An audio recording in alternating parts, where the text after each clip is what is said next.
Physics માસ્ટરમાં આજે આપણે નીટનો ચોથો એમસીક્યુ જોવાનો છે અને ચોથા એમસીક્યુ ની રકમ એમ છે કે ચુંબકીય ફ્લક્સનું પારિમાણિક સૂત્ર ખાલી જગ્યા છે.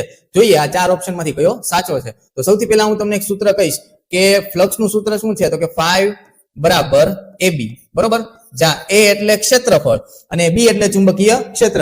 હવે હજી એક ચુંબકીય ક્ષેત્ર અને બળ વચ્ચેનું એક સૂત્ર આવી ગયું છે જેને તમારે છે ને આ રીતના યાદ રાખવાનું કે F બરાબર BIL. તો જો આમ યાદ રાખવાનું F બરાબર બિલ, બરોબર. હવે એમાંથી તમે B ને સૂત્રનો કરતા બનાવશો એટલે B બરાબર છે એ શું થશે તો કે F upon IL.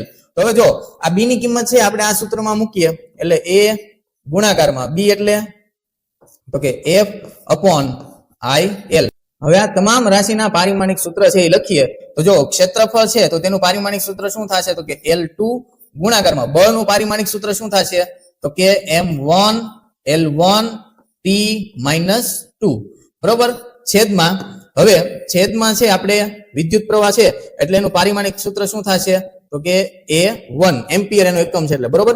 હવે L છે તેનું પારિમાણિક સૂત્ર શું થશે તો કે L1, L એટલે લંબાઈ છે. હવે આનું આપણે સાદુરૂપ આપીએ તો સૌથી પહેલા વાત કરીએ M ની એટલે M1, બરોબર. હવે L, હવે જો અહીંયા L1 છે એ કેન્સલ થઈ જશે એટલે ખાલી વધ્યું છે શું તો કે L2.